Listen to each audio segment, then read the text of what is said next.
Bonsoir à tous. Je vous remercie infiniment de m'avoir invité à cette rencontre. On se dit la vérité. Infiniment merci. J'espère que les échanges seront très fructueux pour chacun d'entre nous.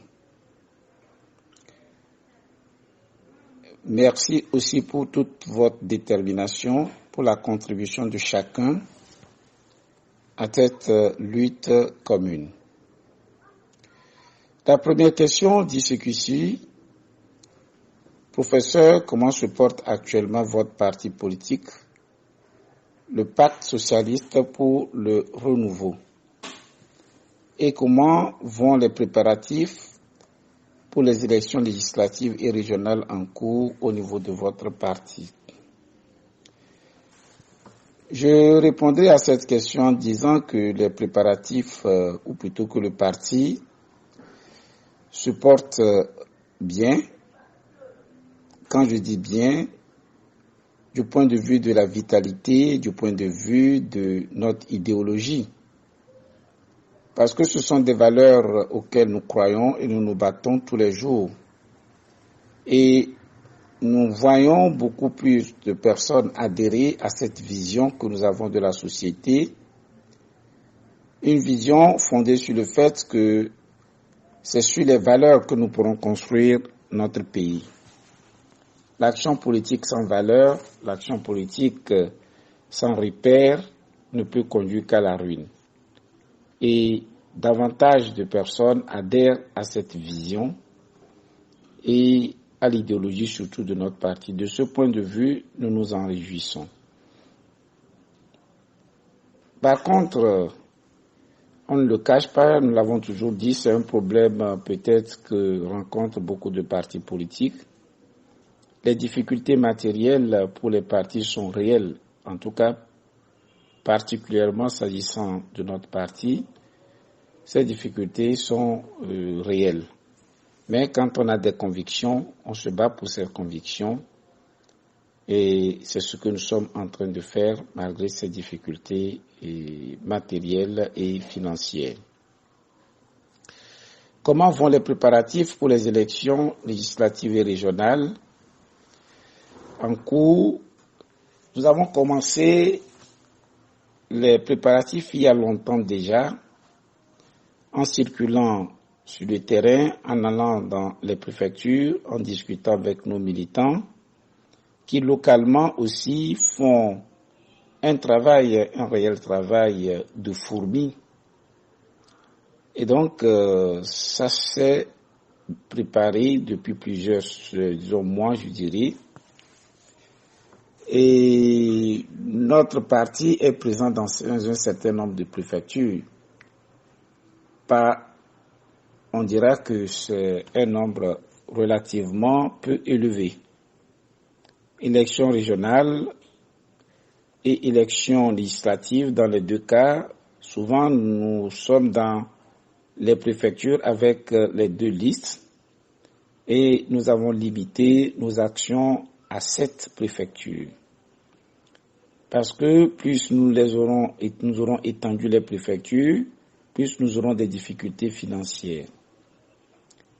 De sorte que nous les préparons sans être présents sur l'ensemble du territoire.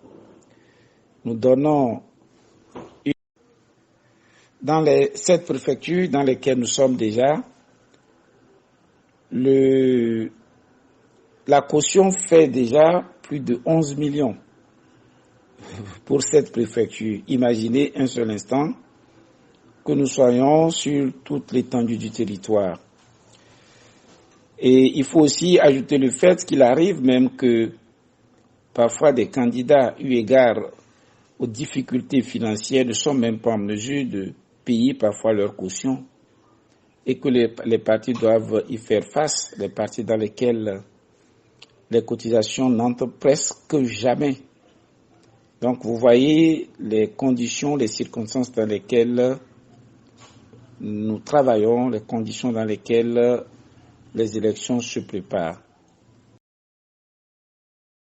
La question suivante, Dites-nous si les députés actuels, selon leur position, peuvent-ils réviser la constitution du pays? Sinon, quelle est la procédure à adopter? Cette question, depuis quelques jours, agite les débats dans notre pays, nourrissent les débats dans notre pays. Et je vais vous dire que, objectivement et d'un point de vue juridique, l'Assemblée actuelle n'est pas ou n'a plus les compétences nécessaires, n'a pas les compétences nécessaires pour procéder à cette modification de la Constitution dans notre pays. Ils ne peuvent pas réviser la Constitution et d'ailleurs, plus qu'une simple révision de la Constitution, ils sont en train de réécrire une nouvelle Constitution. Je vais donc expliquer pourquoi, juridiquement, ils ne sont pas en mesure de réviser la Constitution de notre pays. Le faire serait une situation d'illégalité, d'irrégularité. Nous allons nous référer à l'article 52, qui est l'article même qui règle la situation.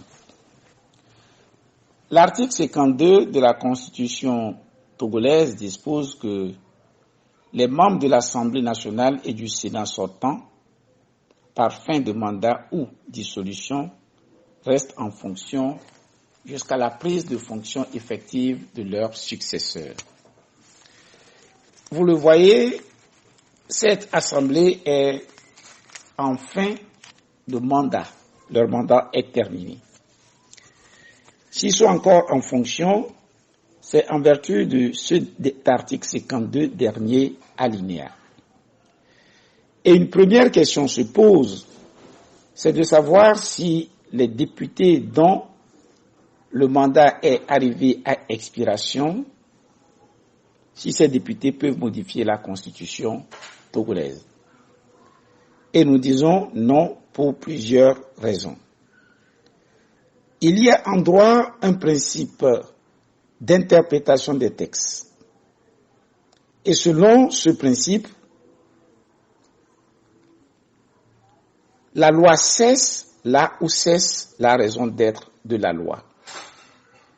En d'autres termes, pour comprendre la portée d'une loi, pour savoir jusqu'où va cette loi, il faut se demander pour quelle raison cette loi a été écrite. Quand je dis loi, ce n'est pas la loi seulement dans son ensemble, mais chaque article du code. Parce que chaque article d'un code, chaque article d'une constitution est censé régler un problème précis.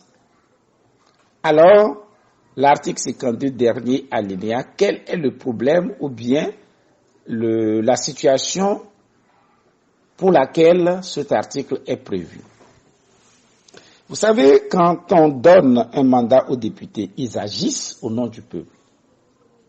Lorsque ce mandat finit, eh bien, ils ne peuvent plus agir au nom du peuple.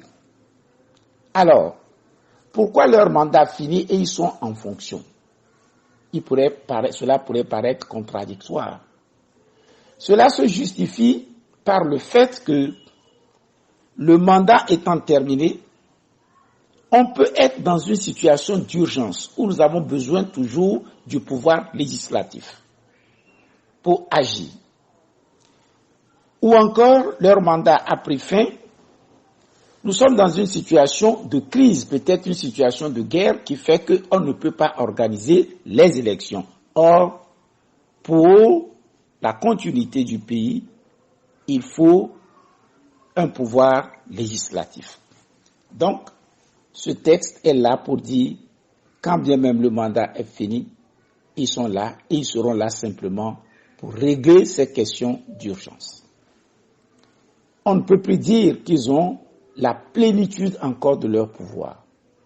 Je le répète, la loi cesse là où cesse sa raison d'être. La raison d'être de ce texte, c'est de permettre à l'État, en cas d'urgence, de pouvoir continuer à fonctionner. Ne pas le priver d'un pouvoir législatif. Ou encore, lorsque nous sommes dans une situation de guerre qui ne nous permet pas d'organiser les élections, ou une situation de crise, que ce pouvoir demeure. C'est sa raison d'être. Or, aujourd'hui, le contexte dans lequel ils veulent modifier la Constitution ne répond ni à l'urgence, ni à une situation dans laquelle nous ne pourrions pas organiser les élections. Alors, ils sont en train d'outrepasser leur pouvoir. On ne peut pas interpréter un texte, on ne peut pas rechercher la portée d'un texte sans s'interroger sur sa finalité. Je disais aujourd'hui sur les antennes qu'en 2020, j'ai fait une publication dans une revue béninoise que j'ai intitulée « À la recherche du sens des lois ». Et tout juriste sait que c'est la finalité de la loi, la raison d'être de chaque article qui détermine sa portée. Et dans cet article, je faisais cette démonstration, article qui a été publié dans une revue béninoise, que chercher à appliquer un texte ou à l'interpréter sans s'en référer à sa finalité, c'est trahir la loi. Certains ont pu se demander où est-ce que cette règle est écrite. À ma qualité de juriste, je vais vous dire que dans le système français qui est le nôtre, les règles d'interprétation des lois ne sont pas forcément écrites dans les lois. En général, elles ne sont pas écrites. Mais les règles d'interprétation sont des règles qui existaient depuis toujours. Quand je dis toujours, des siècles. Avant l'ancien droit même français. L'ancien droit, c'est le droit avant la Révolution française. Et donc, ces règles subsistent. Ces règles sont des formulations anciennes et sont faites en latin, puisque vous savez, dans le temps, le droit s'enseignait en latin.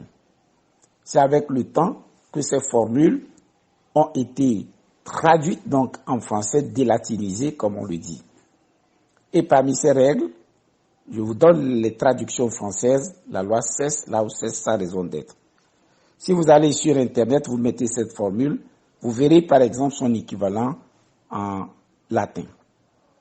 D'autres règles d'interprétation existent, par exemple, la règle spéciale, plutôt l'exception est d'interprétation stricte.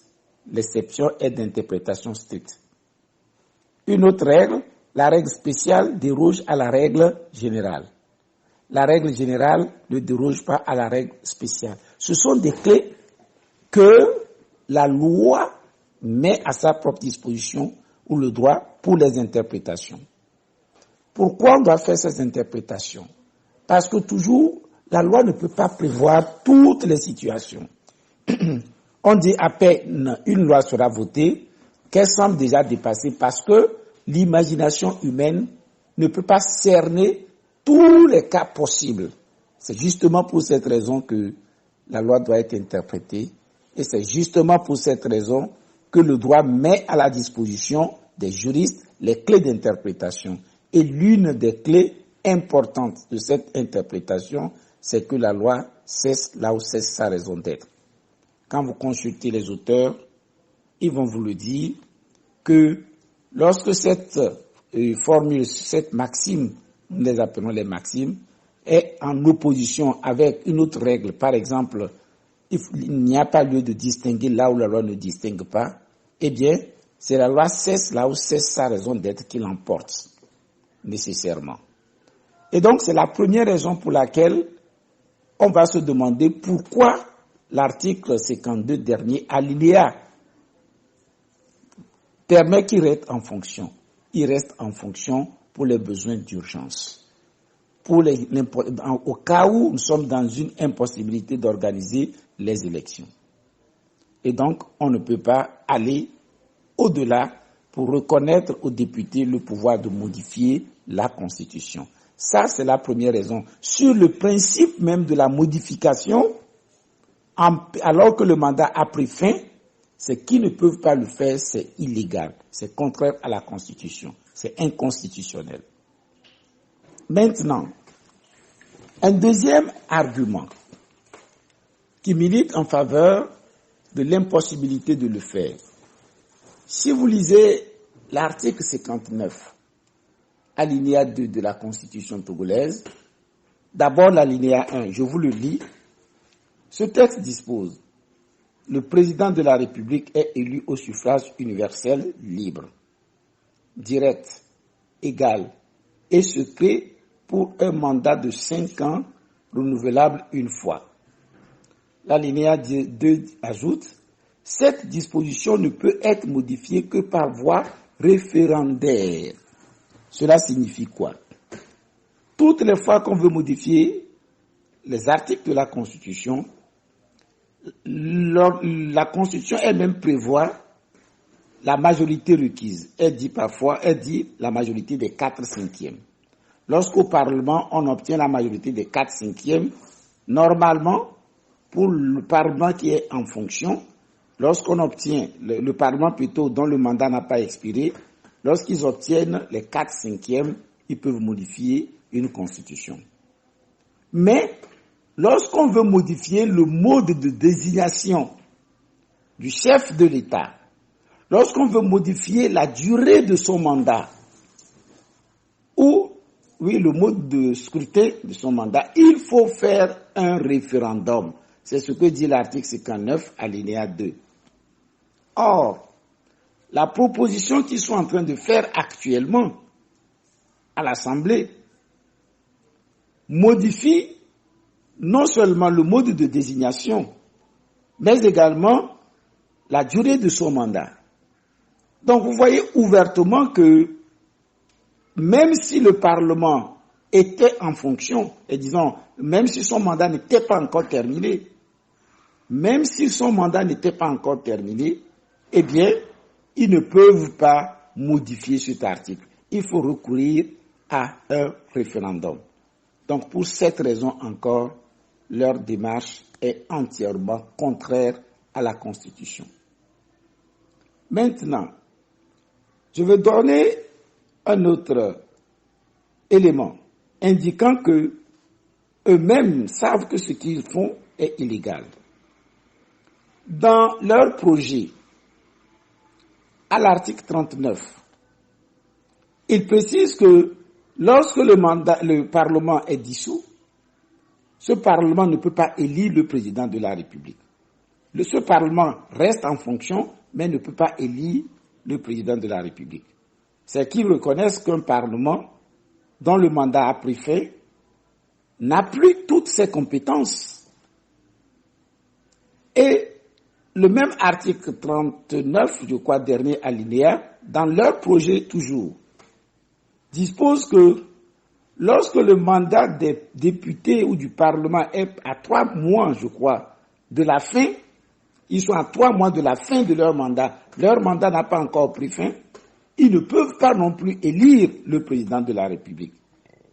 Pourquoi le projet qu'ils font comporte ces précisions?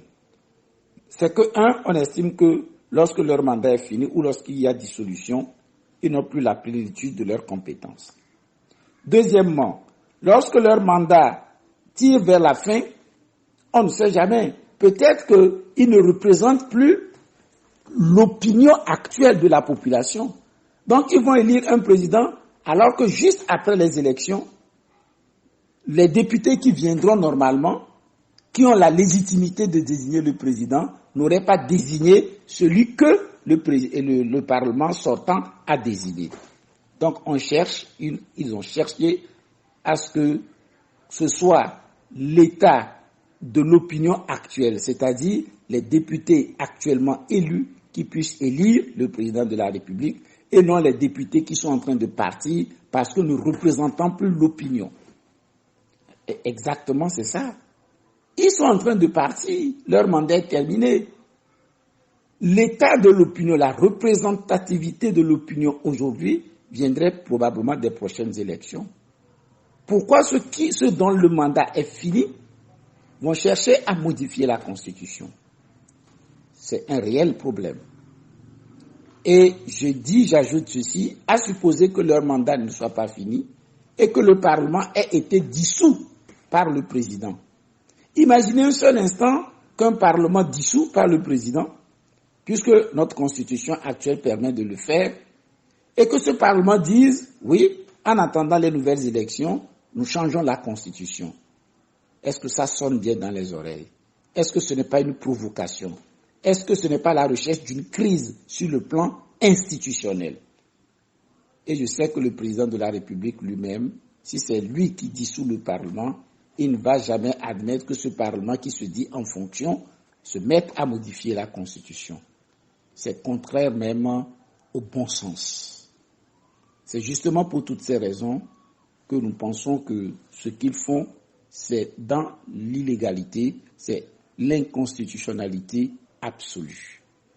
Voilà ce que je peux dire sur leur pouvoir. J'ai été long, mais excusez-moi, il fallait donner toutes ces explications pour que les gens comprennent bien. Et vous avez dit, deuxième partie de la question, sinon, quelle est la procédure à adopter? Implicitement, j'ai répondu à la question. Étant donné que leur proposition remet en cause l'article 59, alinéa 2, il ne s'agit même plus simplement de réviser la Constitution, il s'agit de créer, de faire une nouvelle Constitution, ce qu'ils sont en train de faire. Dans cette logique, il faut forcément aller à un référendum. Sans référendum, ils ne peuvent pas modifier l'article 59, alinéa 2. Or, la proposition qu'ils sont en train de faire actuellement modifie ce texte. Vous voyez, je sais qu'ils vont se dire, c'est toute la Constitution, c'est une nouvelle Constitution. Par conséquent, il est possible de ne pas recourir au référendum. Ce raisonnement serait contraire également au bon sens. Je donne un exemple caricatural, mais qui reflète la situation. Imaginez dans un village que l'on dise, si le chef veut couper le doigt d'un citoyen, il faut que le peuple, que la population donne son accord. L'analogie que je fais, c'est que si vous voulez modifier l'article 59, il faut demander l'accord de la population, c'est-à-dire le référendum. Et vous vous dites, bon, parce que nous ne voulons pas demander l'accord de la population, il vaut mieux tuer simplement la personne, c'est-à-dire supprimer toute la Constitution pour mettre en place une nouvelle Constitution. Est-ce que ce raisonnement peut tenir? En droit, on parle de raisonnement a fortiori. Si pour modifier l'article 59, alinéa 2, l'article 59, alinéa 1, il faut aller à un référendum, à plus forte raison si on veut changer toute la Constitution. Donc, ce sont des principes qui permettent des interprétations en droit. Merci.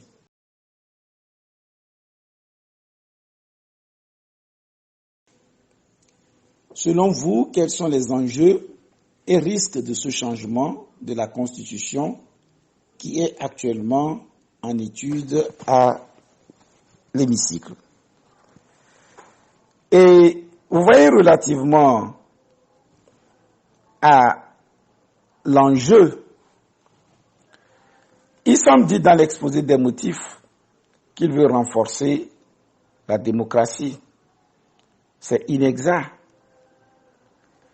Et on peut aussi imaginer que leur volonté, c'est de dire par la suite que les compteurs sont remis à zéro et que le président de la République actuelle aura encore de nouveaux mandats.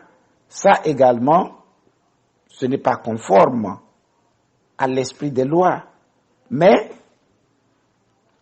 même en admettant cela, le projet qu'ils sont en train de donner tout à l'heure et qu'ils sont en train de présenter est un recul sur le plan démocratique. Pourquoi je le dis ainsi? Vous voyez que le président de la République ne sera plus élu au suffrage universel. Ce sont les députés, le Sénat et l'Assemblée nationale qui, mis ensemble, vont désigner le président de la République.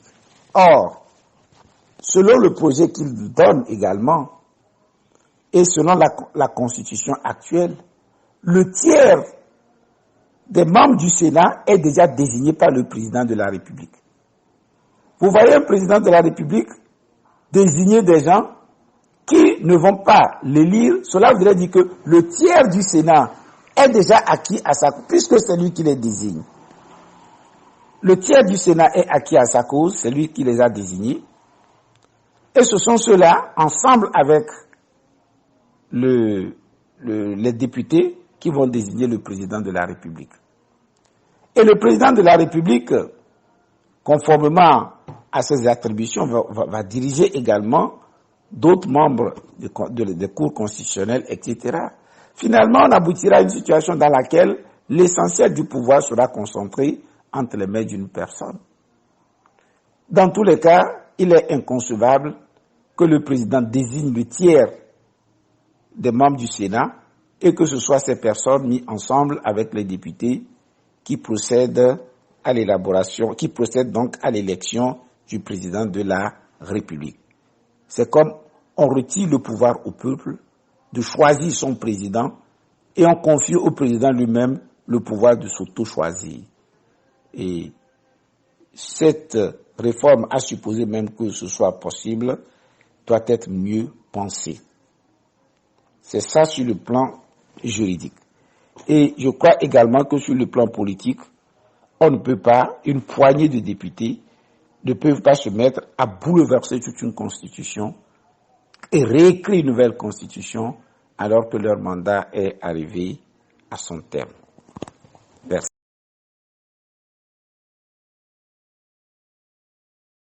La question suivante. Pouvez-vous nous dire, professeur Oulou, votre relation actuelle avec les autres leaders des partis politiques du Togo? Et je dirais que nous n'avons pas de rapport. En tout cas, le PSR n'a aucun rapport d'animosité avec un quelconque parti au Togo. Avec les autres leaders et avec certains, les relations sont beaucoup plus soutenues. Avec d'autres, les relations le sont moins. Et pour ceux qui connaissent l'histoire du PSR, vous vous rendrez compte que le PSR est un parti très ouvert aux autres. Vous savez, le PSR existait depuis très longtemps. Si on n'a pas suffisamment connu le PSR, c'est parce que l'action du PSR ou les actions du PSR, très souvent se sont réalisées au sein des coalitions. Regardez, en 2005, le PSR faisait partie de la coalition qui a soutenu Bob Akitani.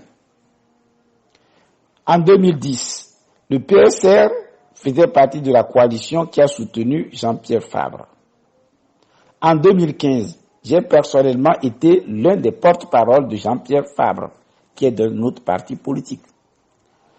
Le PSR a fait partie du CST dans le cadre des élections législatives de 2013. Le PSR a fait partie du CAP 2015. Le PSR a fait partie de la C14. Vous voyez, ce sont des éléments qui indiquent clairement notre disponibilité à travailler avec les autres. Et je ne veux pas revenir ici sur le passé. Il y a des situations concrètes dont nous avons été victimes dans le cadre de ces coalitions. Mais nulle part nous n'avons jamais remis en cause, si vous voulez, et notre ouverture. Quand bien même parfois, au sein des coalitions, nous avons été piétinés. Nous n'avons jamais remis en cause cette ouverture. Les élections qui s'annoncent encore en réalité, nous nous sommes montrés entièrement ouverts à des coalitions. Et pendant plusieurs mois, nous avons fait des discussions pour aboutir à des listes uniques ou bien à des alliances électorales. En décembre, nous croyons avoir obtenu l'accord des autres. Et c'est en janvier que finalement, Alors que nous pensons que les choses étaient avec l'aide de la société civile. Quand je parle de la société civile, je parle du professeur David, je parle du professeur Zeus Ajavon, je parle de Tindio Richard, je parle de Louis Atiogbe. Ce sont eux, notamment d'autres ici, les professeurs Goué, qui nous ont aidés à discuter et pouvoir trouver une sorte de solution. Mais malheureusement, à la dernière minute encore, et certains ont remis en cause cette alliance, estimant que ça ne correspond pas à leurs attentes. Bon, à l'impossible, nul n'est tenu. Malgré ces situations, je peux vous dire que le PSR demeure, en tout cas cordial, demeure très courtois à l'endroit de toutes les formations politiques, à l'endroit des leaders également. Permettez-moi, vous ne m'avez pas posé cette question, mais permettez-moi de le dire, parce que c'est le sentiment que nous avons. Parfois, nous avons l'impression que les militants agressent des responsables politiques. Ce sont parfois des sacrifices que chacun d'entre nous fait. Et nous pourrions aussi parfois commettre des erreurs. Mais dans l'intérêt de la lutte, nous pensons que chacun d'entre nous doit pouvoir jouer ce rôle d'apaisement au moins entre l'opposition. Jouer ce rôle de sorte qu'il y ait ce respect mutuel entre les leaders et les différents militants des autres formations politiques.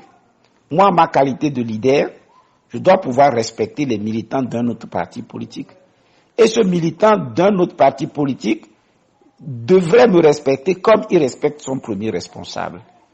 Si nous nous imposons ces conduites, je crois que nous allons contribuer à rapprocher des formations politiques de l'opposition, ce qui serait une bonne chose pour la lutte.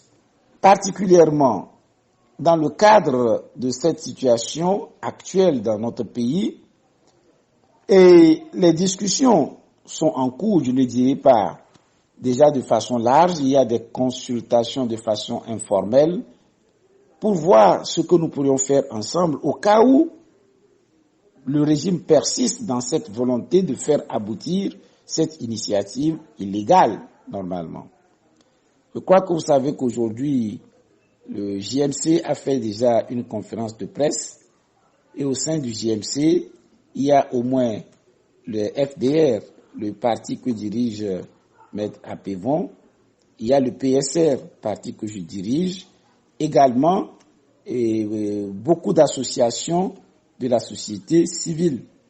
Et nous pensons que ce sont déjà des discussions, un rapprochement des points de vue. Nous savons qu'il y a d'autres pôles également qui sont ouvertement contre ces modifications. Ces pôles doivent s'unir, mais j'ose espérer que vraiment le régime n'ira pas au bout de sa logique, de sorte que nous n'aurons pas éventuellement besoin d'aller encore à de grandes manifestations. Je l'espère en tout cas, puisque avec toutes les interventions, il est temps que ceux qui sont à l'initiative de ce projet sachent que ce qu'ils font n'est pas normal.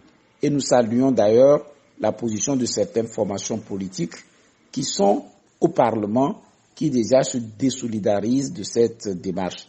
Je parle notamment de l'UFC et je crois aussi de NET, qui clairement ont relevé leur opposition à cette démarche en cours.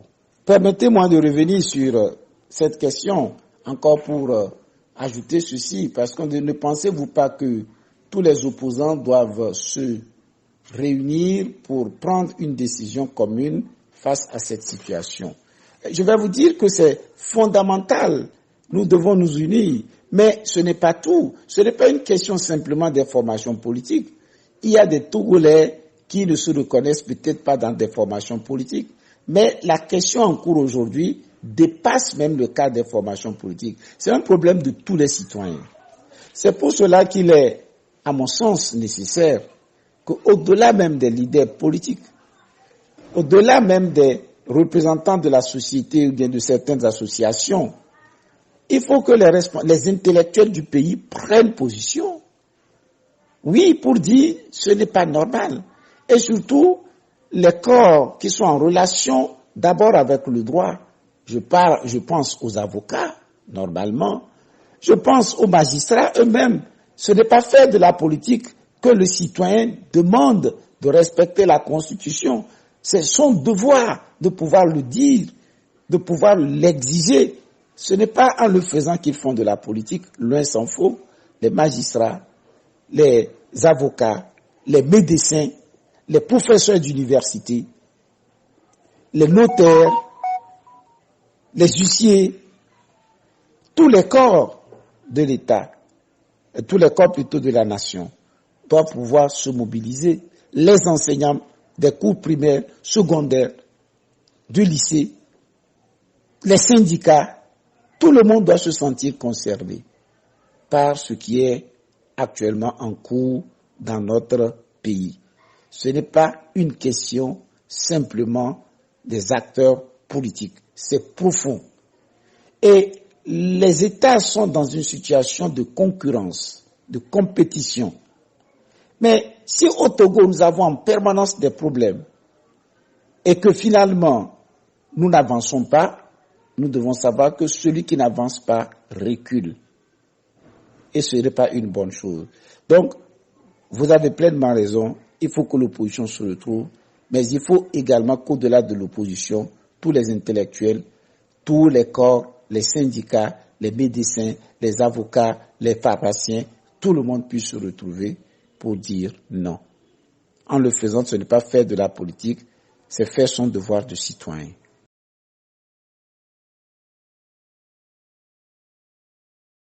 Qu'avez-vous à nous dire à propos des prisonniers politiques par rapport à leur vote, car nous aimerions savoir si ces derniers ont-ils le droit de vote.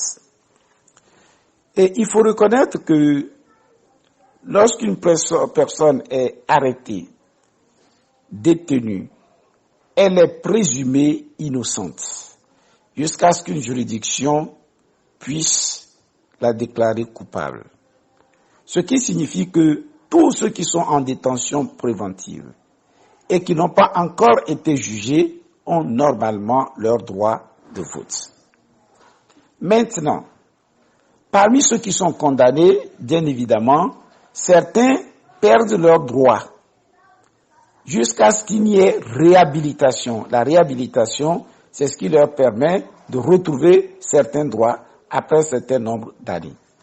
Et donc, tous ceux qui n'ont pas encore été condamnés, ils sont dans une situation de détention préventive ou provisoire, doivent avoir ont le droit de vote. Maintenant, sa réalisation concrète signifie que l'État procède à leur recensement lors des recensements électoraux et que des urnes soient mises à leur disposition au sein des prisons. Je vais vous l'avouer, je ne peux pas vous dire avec assurance que l'État togolais le fait ou le fera. Je ne peux pas honnêtement vous donner cette assurance. Voilà. Mais normalement, ceux qui n'ont pas perdu leurs droits, c'est-à-dire ceux qui n'ont pas encore été condamnés, ou ceux qui ont été condamnés, mais qui n'ont pas perdu les droits civiques, doivent pouvoir voter. Voilà, je regrette de ne pas pouvoir vous rassurer. Et vous m'avez demandé si je peux vraiment vous rassurer. Je ne peux pas vous rassurer qu'ils voteront. Si cela dépendait de moi, effectivement, j'aurais permis à ceux qui sont en détention préventive de voter.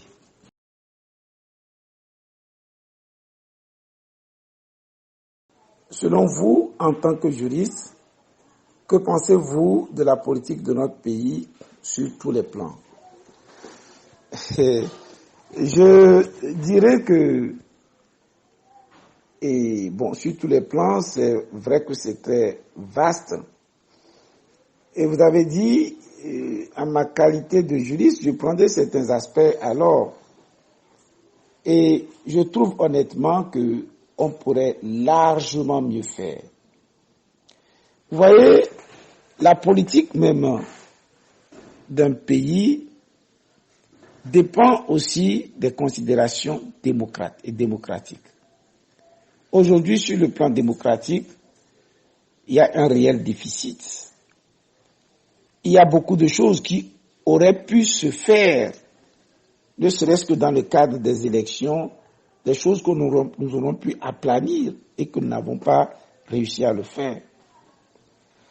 Et les problèmes de modification de la Constitution actuellement en cours indiquent également que le minimum de consensus dont il faut pour faire avancer les choses, nous ne l'avons pas dans notre pays. La politique de notre pays relativement à la justice, elle n'est pas bonne. Il y a des gens qui sont des détenus qui ne méritent pas d'être en prison. Notre système judiciaire présente beaucoup d'imperfections. Ce n'est pas simplement une question de moyens, il y a aussi une question de volonté. La politique d'impunité aussi, qui véritablement est devenue une situation trop courante dans notre pays. Et je dirais le respect parfois dû aux citoyens par les institutions, et nous ne l'avons pas. Et donc, personnellement, je vous dirais que je ne suis pas satisfait de ce qui se passe dans notre pays. Il est possible qu'on fasse autrement les choses. Et sur le plan économique, les résultats ne sont pas satisfaisants. Vous voyez, il arrive que l'État donne des données macroéconomiques, il y a tel nombre de chômage, il y a eu les grands travaux, etc. Mais nous voyons le vécu quotidien de nos citoyens. Et je crois que vous n'êtes pas sur le territoire, mais je suis persuadé que vous êtes en contact avec vos différentes familles au Togo. Et peu sont ceux qui vont vous dire qu'ils subviennent facilement à leurs besoins. Moi, en ma qualité d'abord d'enseignant et en ma qualité également d'homme politique, je rencontre un grand nombre de personnes tous les jours à l'université, ou je dirais plutôt dans les universités, parce qu'à Lomé ici, il y a l'université publique et il y a les universités privées, et je dirais que j'interviens au moins dans 4-5 universités ou formations privées encore en dehors de l'université. Ça me permet de côtoyer un grand nombre de personnes pour dire qu'il y a des problèmes. Vous voyez les médecins toujours se plaindre de l'état de nos hôpitaux et des difficultés à travailler dans ces hôpitaux. Et vous voyez parfois des syndicalistes qui, ayant régulièrement exercé leurs droits, ont été punis, sanctionnés. Cela voudrait dire que sur le plan des droits fondamentaux également, et sur le plan social, il y a beaucoup de choses à revoir. Je crois que les Togolais, peu importe leur appartenance politique, doivent reconnaître ou bien se donner cette obligation de l'amour de la patrie. C'est ce qui nous permettra de pouvoir travailler et que les choses puissent avancer. Moi, ma conviction est certaine sur cette question. Beaucoup de gens sont à l'étranger, ils voient comment les choses se font à l'étranger. Ce n'est pas parce que ces personnes sont plus intelligentes que nous. On peut penser qu'ils sont plus riches que nous, d'accord. Mais si vous êtes riche et vous n'êtes pas rigoureux dans la façon de faire, votre richesse ne servira à rien. Il nous faut travailler, il nous faut être rigoureux, il nous faut respecter nos lois. Je crois que c'est fondamental pour que notre pays puisse avancer. Établissez-nous, si possible, une nuance entre la crise politique post-électorale des pays africains en général et ceux des pays occidentaux. Je dirais que ces crises ne sont même pas identiques dans les pays africains. C'est vrai, dans beaucoup de pays africains, il y a des contestations des résultats. Ça, c'est une situation et que je dirais qui se répètent souvent. Et nous parlerons du cas, par exemple, du Togo, ça devient coutumier. Mais il y a également des situations ou bien des pays peut-être qui font l'exception dans lesquels les résultats sont moins contestés. Nous avons vu ce qui a pu se passer au Libéria. Nous avons vu d'autres pays dans lesquels il y a eu déjà plusieurs fois alternance. Et donc, les situations ne sont pas identiques dans les pays africains, mais il faut reconnaître que les contestations sont quand même nombreuses en Afrique. Quand on parle des pays occidentaux, les contestations post-électorales sont moins rares, mais elles existent. Et je crois la plus grande illustration, c'est celle qui s'est passée avec le président Trump aux États-Unis, qui a cherché à remettre en cause les résultats des élections.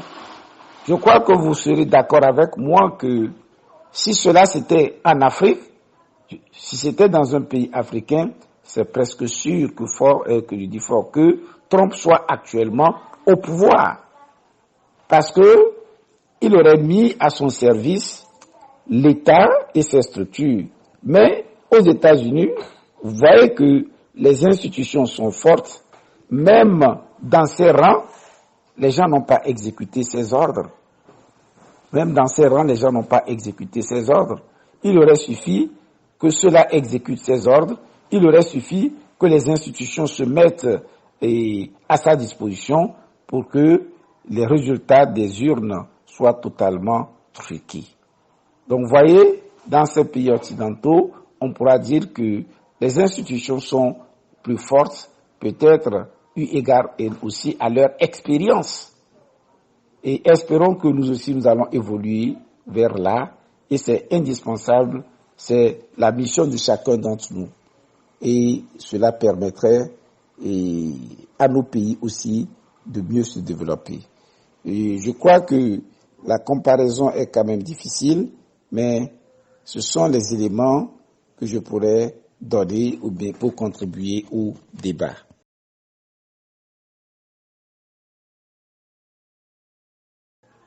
Quels sont selon vous, professeur, les moyens sur lesquels vous comptez pour maximiser vos voix à ces élections qui s'annoncent? Et en réalité, les moyens pour maximiser les voix, c'est de poursuivre notre travail de sensibilisation. Et comme je vous l'ai dit au départ, nous ne sommes pas dans un très grand nombre de préfectures, nous en avons que 7. Et dans ces préfectures, nous faisons un travail de fourmi. Si je prends particulièrement aussi le cas de Lomé, où moi je suis candidat, pour mon parti, je vais diriger la liste de mon parti à Lomé ici. C'est un travail de fourmi que je fais depuis plusieurs mois, de quartier en quartier, en expliquant, en installant des bureaux de proximité. Et souvent, j'aime pas trop faire une publicité autour de ces choses. Donc, ce travail de proximité, et bientôt, quand la campagne va commencer, c'est ce travail de proximité, peut-être des meetings d'accord, mais c'est surtout ce travail de proximité que nous allons continuer à faire. Ensuite, il y a déjà des contacts entre certaines formations politiques et nous. Comment mutualiser nos moyens pour que nous sécurisons les résultats? Parce que une chose, c'est que on vote pour vous. La seconde, c'est qu'on puisse sécuriser les résultats, de sorte que les résultats qui seront donnés reflètent ce que les citoyens ont effectivement décidé. Donc, on est en train de discuter avec certaines formations politiques pour mutualiser. Nous avons déjà envoyé 2 délégués, je crois, pour ces discussions. Et ils vont continuer, ils vont nous faire le rapport. Sur la base de ces rapports, maintenant, on verra ce que nous pourrions faire. Nous avons même dit dans notre formation politique, j'ai dit ça à certaines formations politiques, les préfectures dans lesquelles nous ne sommes pas représentés ou nous n'avons pas de candidats, et nous demanderons à nos militants de se mettre à la disposition des formations politiques de l'opposition, si ces formations le souhaitent, eh bien, et nos militants vont travailler avec eux, si ces formations le souhaitent, de sorte que même si ce n'est pas le PSR, que ce soit une autre partie de l'opposition, et je crois que l'opposition soit mieux représentée à l'Assemblée nationale, c'est une question d'intérêt général pour notre pays. Cela permettra peut-être de mieux contrôler l'action gouvernementale, c'est fondamental. Et qui sait, si l'opposition peut obtenir la majorité, ce serait une sorte aussi de cohabitation et qui pourrait être bénéfique pour notre pays. Voilà ce que je peux vous dire aussi. Croyez-vous que ces élections seront transparentes? C'est à nous de lutter pour que les élections soient transparentes.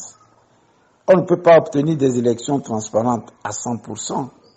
C'est de la tendance du régime de pouvoir organiser des élections qui ne sont pas transparentes. Et je vais vous dire que ce n'est pas de la même ampleur sur l'ensemble du territoire. Ce sont très souvent des initiatives locales également pour brouiller les pistes normalement. Donc, dans chaque région, il appartient à l'opposition de s'organiser pour obtenir un minimum de transparence. Donc, ce qui se fera à Lomé, ce n'est pas ce qui se passera peut-être à Dehor, ce n'est pas ce qui se passera à Thiviers, ni à Kara, ainsi de suite. Tout dépendra localement de ce qui a pu se faire. Et donc, mettre ensemble nos moyens pour pouvoir obtenir une transparence. La transparence ne viendra pas d'elle-même. Si vous voulez compter donc sur votre adversaire pour obtenir une transparence totale, je crois que ce serait une erreur. C'est à nous de lutter pour. Vous savez, nous sommes conscients des difficultés auxquelles nous faisons face. Nous sommes conscients également des limites de nos moyens. Mais ce n'est pas parce que les moyens sont limités en tant qu'opposition que nous devons baisser les bras. C'est une question de lutte permanente pour que nos enfants n'aient pas à mener les mêmes luttes. Même si nous n'aboutissons pas aux résultats escomptés dès aujourd'hui, il faudrait que nous ayons au moins suffisamment progressé pour que les autres ne reprennent plus exactement la même lutte. Voilà donc notre vision et comment nous comptons faire avancer les choses.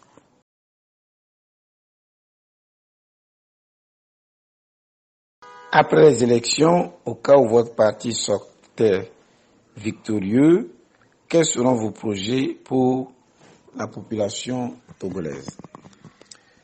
Vous savez que les élections en cours actuellement sont des élections législatives. Et les députés sont censés faire des lois pour la République. Et les lois, en réalité, sont des instruments d'orientation, des instruments pour déterminer un certain nombre d'orientations dans la nation. Et il est clair que pour que nous puissions agir en tant que majorité, c'est que nous soyons, après les élections, avec les autres formations d'opposition. Sinon, le nombre de candidatures que nous avons ne nous permettra pas, en tant que parti, d'avoir une quelconque majorité. Pour autant, nous entendons initier des lois dans une orientation donnée, particulièrement les questions de transparence dans notre pays. La transparence, je veux parler dans des gestions financières, pose de réels problèmes. L'un des facteurs importants dans notre pays, ce sont ces questions de détournement. Il faudrait pouvoir faire des lois adaptées en la matière pour prévenir ces situations. Et nous pourrions avoir des idées, encore faut-il pouvoir convaincre, et de ce point de vue, nous entendons non seulement travailler avec l'opposition, mais aussi faire un travail de pédagogie avec même les députés du régime au pouvoir, de sorte à ce que les propositions de loi que nous pourrions faire dans ce domaine particulièrement de la transparence puissent aboutir. C'est fondamental. Vous savez, nos préoccupations aussi sont réelles sur l'avènement d'une nation togolaise. Et même si les partis politiques n'en parlent pas, la plupart d'entre nous, les gens savent qu'il y a dans notre pays des problèmes ethniques. Que devons-nous faire pour régler ces problèmes ethniques?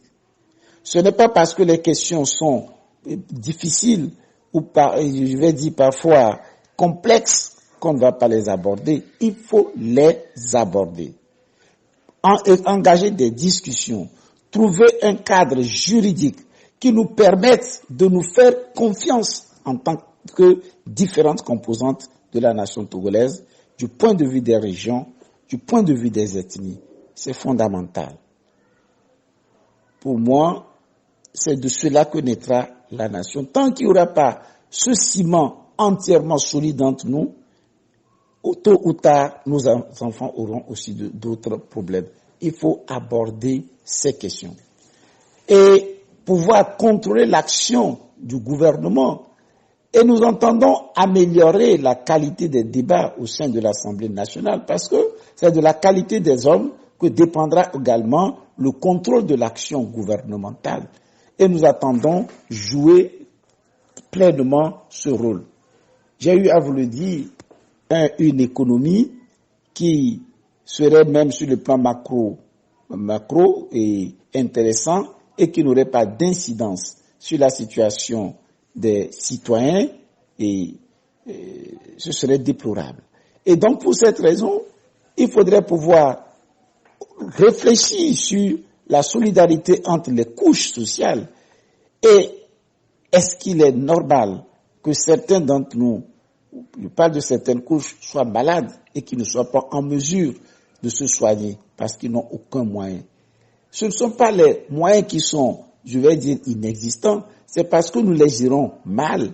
Nous les gérons mal parce que nous ne nous donnons pas les moyens de nous connaître mutuellement. Aujourd'hui, j'estime que les moyens informatiques peuvent nous permettre de faire une sorte de traçabilité de tout citoyen.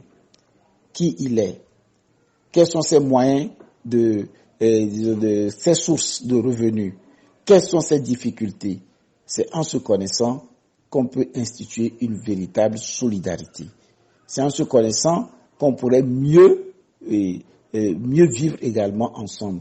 Ce ne sont que certaines pistes de travail et je crois que lorsque nous avons été candidats aux élections présidentielles en 2020, nous avons déjà présenté un projet de société qui est celui donc auquel mon parti croit et que nous allons essayer encore d'améliorer, et sachant que pour les élections législatives, le nombre de députés ne nous permettra pas d'avoir la majorité. Nous espérons avec les autres pouvoir nous réunir pour que nous puissions davantage nous faire entendre.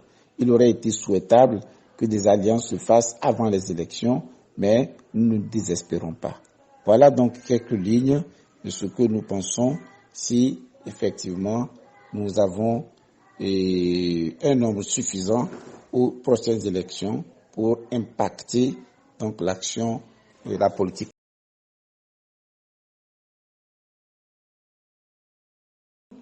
Et en tant qu'un juriste, que pensez-vous du boycott des élections législatives passées qui ont porté certaines personnes au rang des députés qui aujourd'hui pensent facilement changer notre constitution? Vous savez, chers amis, nous n'allons pas, à mon sens, refaire l'histoire. Mais je l'ai toujours dit, en tout cas moi dans mon esprit, il n'a jamais été question de boycotter les élections. Nous étions en pleine discussion par rapport à ce que les facilitateurs nous ont dit. C'est qu'en réalité, les élections devraient se poursuivre. Les discussions devaient se poursuivre. C'est à la dernière minute, finalement, que certaines attitudes, en tout cas, à mon sens, ne correspondaient pas vraiment aux discussions que nous avons eues. Et je crois pouvoir le dire, lors de notre dernière rencontre avec le président, son Excellence, le président du Ghana, j'ai fait ces observations. Et je crois que il s'était un peu fâché. J'ai dû présenter des excuses en faisant observer que, et vu comment les discussions se sont passées, aujourd'hui, ils semblent nous traiter comme si nous étions des enfants gâtés, alors que ce qui était convenu, ce qui aurait dû être fait, n'a pas été fait. Donc finalement, c'est comme si, je disais donc qu'il y a eu un malentendu. Il n'a jamais été question de façon stratégique de boycotter les élections. Malheureusement, les choses se sont passées telles qu'à la dernière minute. Nous étions devant un fait accompli qui n'a pas permis d'aller à ces élections. Et si la question, c'est pour dire que nous portons la responsabilité de ce qui s'est passé, écoutez, on ne va pas refaire l'histoire, mais en tout cas, dans mon esprit, il n'a jamais été question de boycotter les élections. Voilà.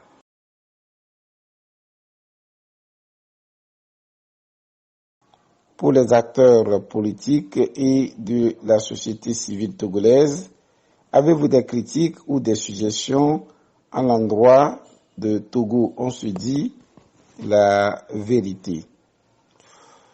Non, je crois que je n'ai pas de suggestion particulière.